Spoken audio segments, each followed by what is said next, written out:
Taiwan, I'm Yvonne. Thanks for joining us. China will allow Taiwanese grouper exports back into the country. Beijing made the announcement on Friday, just a day after it said it will end tax cuts on some Taiwanese chemical products. The conflicting economic signals come just weeks before Taiwan's national elections in January. Taipei has accused Beijing of trying to interfere in the vote. China banned Taiwanese grouper in the summer last year, saying it found banned pesticides on the fish. To learn more about the implications of China's economic and political moves against Taiwan in recent months, Sally Jensen spoke to Chan Fangu, an assistant professor of political science at Suzhou University. China's decided to suspend its tariff reductions on some imports from Taiwan. What impact will this have on Taiwan ahead of elections? We only see they remove the tariff cap for about 12 items, which is much fewer than expected. And China not only used this kind of approach to Taiwan, but also for many other countries. So our government has already prepared for that. However, I think the main goal of China is to make this as one of the propaganda approach to establish an atmosphere that Taiwan is depending on China, or we should echo what China wants us to say. So that is their main goal. So they want to establish such an image of on Taiwan's voters. However, I still think that it will be a limited effect because China's economy is in very bad condition right now. So their influence is much lower than several years ago. So you mentioned economic coercion, which is what Taiwan's premier just called Beijing's move. Do you think this is part of wider efforts to pressure Taiwan and influence the vote? Indeed. China is using several different approaches to influence Taiwan's elections. That is, they want to make sure that the outcome is in favor of Beijing. So firstly, they use a lot of military coercions that we see a lot of fighter jets and warships sailing around Taiwan, and it's becoming more and more frequent. And also we see a lot of economic coercions in recent years. So they will ban some of the Taiwanese products, especially the agricultural products. Do you think we'll be seeing more of these kinds of economic or political moves by Beijing, not just before, but after the election as well?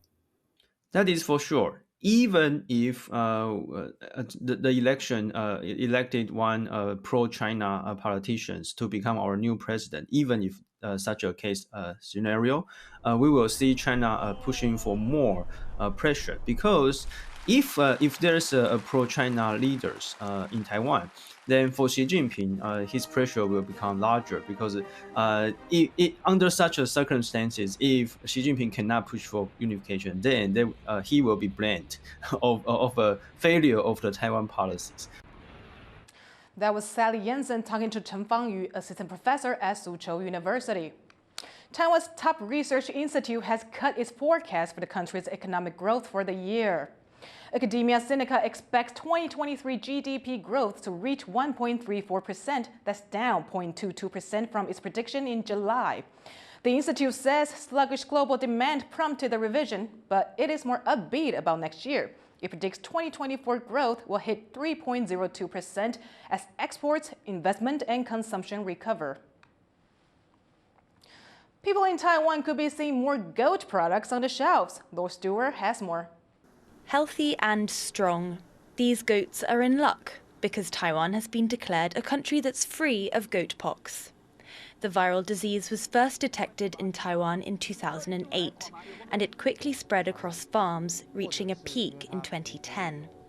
It was an epidemic that resulted in the culling of more than 23,000 goats, leaving farming of the animal in ruins.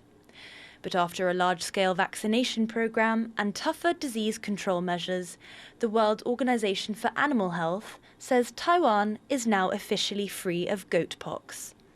It's the successful result of a decade of work by authorities and farmers.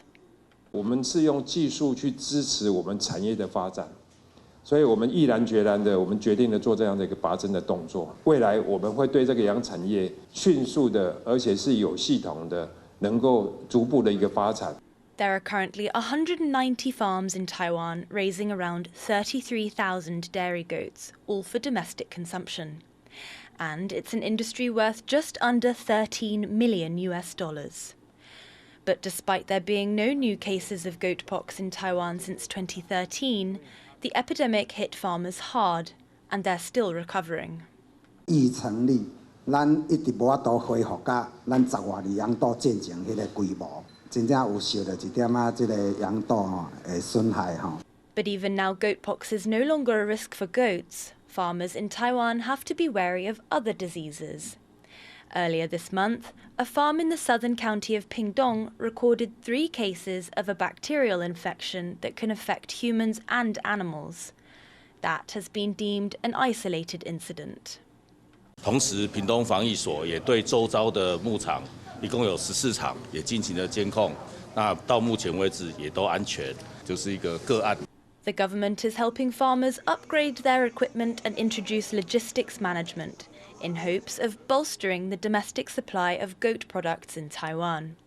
Good news for farmers hoping to get their industry and their goats back on their feet. Patrick Chen and Laurel Stewart for TaiwanPlus. A new app launched by Taichung's fire department may prove vital in saving lives. Bryn Thomas takes a look. Paramedics respond to a man having a heart attack, but are unable to contact an emergency room doctor before they get to the hospital. They're forced to brief staff on arrival, as critical seconds turn into minutes. It's a nightmare scenario, and one that first responders in Taiwan hope to avoid with the country's first online medical guidance app. 患者心电图显示心搏过速，我想给予同步电击。可以让我确认一下患者的状况吗？患者意识突然改变，目前意识不清，有脉搏。 This app, launched by Taichung's fire department in central Taiwan, saves lives by putting first responders in direct, 24/7 communication with medical doctors from major local hospitals. Using the app, emergency rooms can be prepped and ready to go when the patient arrives, allowing them to be treated immediately. 类似心肌梗塞的部分，我们在送医的过程，医院端就可以做好预处的一些准备的话，我们只要把病患推到医院端，医院端就可以进行开刀，所以它这个时间缩短，大概最少会有10分钟到30分钟。Where 1 second can mean the difference between life and death, the new app could prove vital. And if it works well in Taichung, the app's adoption across the country will likely be just a matter of time. Dolphine Chen and Bryn Thomas for TaiwanPlus. Winter solstice is here, and Taiwanese people are flocking to buy a special treat. Tiffany Wong reports. People in Taipei are braving the chill for a special warm treat. Called Tangyuan, these glutinous rice balls are said to bring good luck in the new year when eaten on the winter solstice, a holiday in Taiwan known as 冬至。 那就是因为以前的人啊，就是都会去外面工作，然后都是要冬至这一天才回来，大家一起团圆，大家会一起包汤圆啊，然后就是有点寓意那个团圆的意味这样子。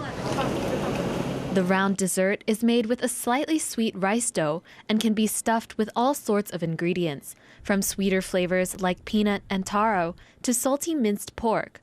But there was an undeniable favorite among the people here. 我最喜欢那个芝麻。Sesame? Yeah, the black sesame? Yeah.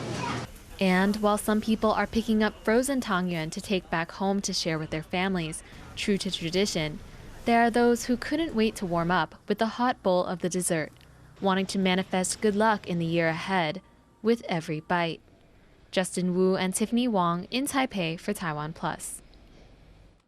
Thank you for watching What's Up Taiwan. If you like what you saw, you can visit the TaiwanPlus website or our social media. Finally, check out this festive ice rink inside a church in Belgium. I'm Yvonne Young. Take care, and I'll see you next time.